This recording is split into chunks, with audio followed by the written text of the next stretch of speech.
चैत्र महिन्यामध्ये केली जाणारी आंबे डाळ आज मी तुम्हाला दाखवत आहे। कोकणामध्ये आंबे डाळ खूप फेमस आहे आणि ही चैत्र महिन्यात केली जाते। 1 वाटी आपण घेतलेला आहे चण्याची डाळ।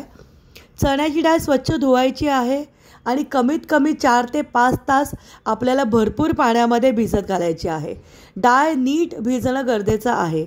डाळ भिजल्यानंतर त्याच्यातलं अतिरिक्त पाणी आपल्याला काढून टाकायचं आहे।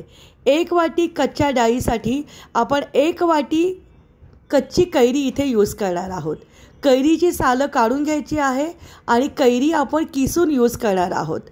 1 वाटी डाळीसाठी 1 वाटी कैरी, किसलेली कैरी हे प्रमाण आहे। कैरी जास्त आंबट असेल तर अर्धी वाटी यूज करा। मी तोतापुरी कैरी घेतली होती, ही जास्त आंबट नसते, त्यामुळे मी 1 वाटीच यूज केलं होतं। आंबा कच्चा असेल तर तुम्ही कच्ची कैरी अर्धी वाटी यूज करू शकतात। कैरी किसून घेणं गरजेचं आहे। कैरी किसून झाल्यानंतर जी डाळ आपण भिजवून ठेवली होती त्या डाळीला आपल्याला मिक्सरमध्ये वाटून घ्यायचं आहे। डाळ वाटण्याच्या आधी आपण त्याच्यामध्ये हिरव्या मिरच्या घालणार आहोत। आता हिरवी मिरची तुम्ही तुमच्या आवडीप्रमाणे कमी जास्त करू शकतात। मी 2 हिरव्या मिरच्या मिक्सरला वाटून घेणार आहे आणि 2 हिरव्या मिरच्या मी नंतर ॲड करणार आहेत। आधी सुरुवातीला नुसत्या मिरच्या मिक्सरमध्ये ग्राइंड करून घेतल्या होत्या। पाण्यामध्ये भिजलेले चण्याच्या डाळीचं पाणी काढून टाकलेलं आहे। डाळ आपण मिक्सरला वाटून घेणार आहोत। डाळ ही थोडीशी खडबडीत वाटायची आहे, म्हणजे एकदम फाईन आपल्याला ग्राइंड करायची नाही आहे। जाडसर डाळ वाटणं खूप जास्त गरजेचं आहे। आंबा डाळ ही याच पद्धतीने वाटली जाते। थोडीसं मी जिरं घातलेलं आहे। थोडी कच्ची कैरीसुद्धा मी टाकून त्याला मिक्सरमध्ये ग्राइंड केलं होतं। मला थोडं आंबट आवडतं, त्यामुळे डाळीबरोबर थोडीशी कैरीसुद्धा टाकून मी मिक्सरला ग्राइंड करून घेतलं होतं। तयार झालेले आहे आपलं मेन मिश्रण। आता हे मिश्रण एका वाटीमध्ये, एका पातेल्यामध्ये काढून घेऊया।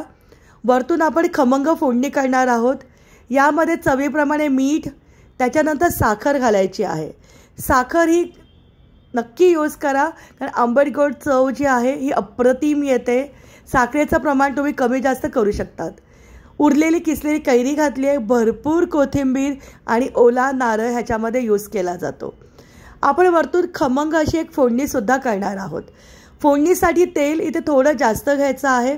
साधारणपणे 4 ते 5 टेबलस्पून तेल इथे मी यूज केलं होतं, त्यामुळे खूप जास्त तेल घेतलं असं नका सांगू, कारण या रेसिपीमध्ये तेलाची फोडणी ही अप्रतिम लागते, त्यामुळे थोडं जास्त तेल घेणं गरजेचं आहे। 4 ते 5 टेबलस्पून तेलामध्ये 1 चमचा मोहरी घातले। थोडीशी नावाला मी याच्यामध्ये जिरं पण यूज केलं होतं आणि चिमूटभर मी ओवा पण टाकला होता। ओवा घातल्यामुळे डाळ पचायला हलकी होते। भरपूर हिंग घालायचं आहे। चमचाभर मी हिंग घातला होतं। गॅस बंद करून मी पाव चमचा याच्यामध्ये हळदसुद्धा घातली होती। खमंग फोडणी थोडीशी आपल्याला थंड करायची आहे आणि मग आपण चण्याच्या डाळीवरती ह्याला टाकणार आहोत। गरम गरम फोडणी नका टाकू, नाहीतर जर डाळ उरली तर ही लगेच खराब होते। त्याच्यामुळे फोडणी थोडीशी थंड करा रूम टेम्परेचरला आणि मग ती या मिश्रणावरती आपल्याला टाकायची आहे। वरतून भरपूर कोथिंबीर आणि ओला नारळ टाकून ही सर्व केली जाते। व्हिडिओमध्ये मी तुम्हाला चमच्याने मिक्स करून दाखवलं आहे, पण ओरिजिनल जेव्हा तुम्ही कराल ना तर इथे हाताचा वापर करा। हाताने दाबतच ही डाळ तुम्हाला व्यवस्थित मिक्स करून घ्यायची आहे। तयार झाली आहे अप्रतिम चवीची अशी ही आपली आंबे डाळ।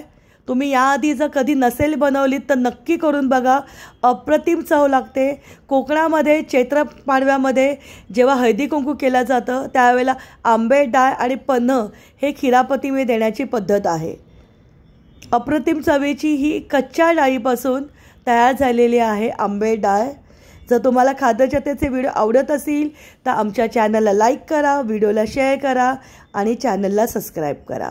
आणि आजचा व्हिडिओ आवडला असेल तर नक्की कमेंट बॉक्समध्ये कमेंट करून सांगा की आजचा आंबे डाळचा व्हिडिओ तुम्हाला कसा वाटला आहे।